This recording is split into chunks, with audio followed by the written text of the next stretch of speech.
Amin amin ya rabbal alamin. Hadirin hadirat yang dirahmati Allah.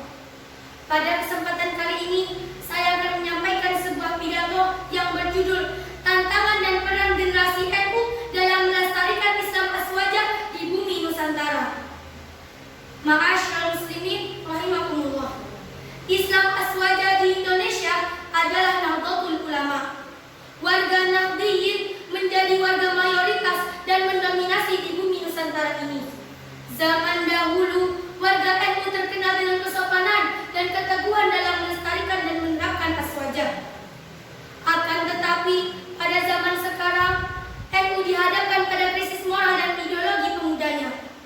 Apakah kita tidak takut dan khawatir terhadap permasalahan seperti ini? Ma'asyiral muslimin, kita harus ingat bahwa generasi NU nantinya akan menjadi orang tua yang memegang ilmu, kekuasaan, dan estafet perjuangan ulama Ahlus Sunnah wal Jamaah. Ma'asyiral hadirin sebangsa dan setanah air yang dirahmati oleh Allah. Terdapat dua hal yang dapat mengancam generasi NU, yaitu yang pertama pengaruh negatif globalisasi berupa kemajuan teknologi, serta yang kedua masifnya gerakan-gerakan yang ingin menghancurkan negara kita, Indonesia.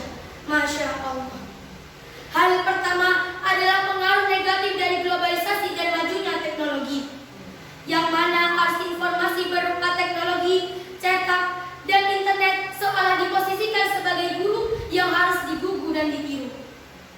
Sudah tidak ada filter atau penyaring yang dapat memilah dan memilih teknologi dan informasi mana yang dapat bermanfaat dan tidak menyimpang dari ajaran Ahlus Sunnah wal Jamaah.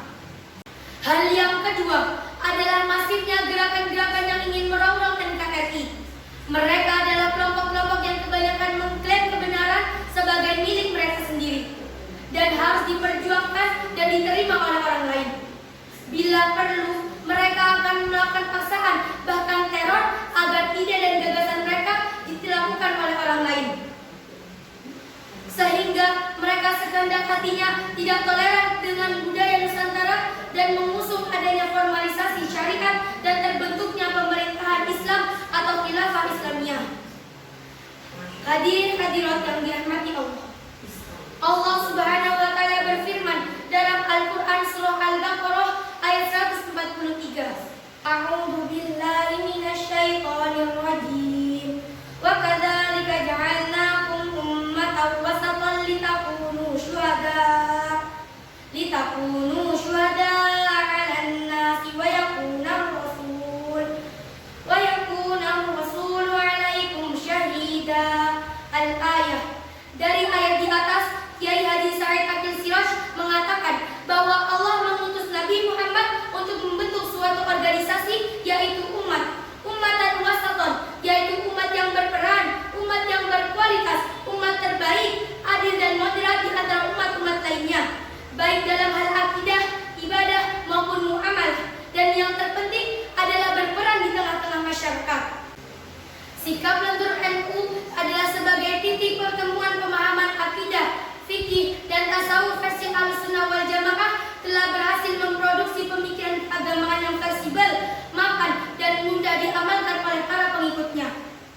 Dalam perkembangannya, kemudian para ulama NU di Indonesia menganggap bahwa aswaja yang diajarkan oleh Kiai Haji Hasyim Asy'ari sebagai upaya membumikan atau menginstitusikan beberapa prinsip. Yang pertama, tawasud yaitu moderat, kedua tasamu atau toleran, ketiga tawazun yaitu seimbang, dan keempat adalah ta'adul yang berarti keadilan. Prinsip-prinsip tersebut merupakan landasan dalam mengimplementasikan Ahlussunnah wal Jamaah. Hadirin hadirat yang dirahmati oleh Allah, kiranya itulah tadi pidato yang dapat saya sampaikan. Kekurangan dan khilafan datangnya dari al-fakir pribadi, dan segala kelebihan datangnya dari Allah Subhanahu wa taala. Billahi taufiq wal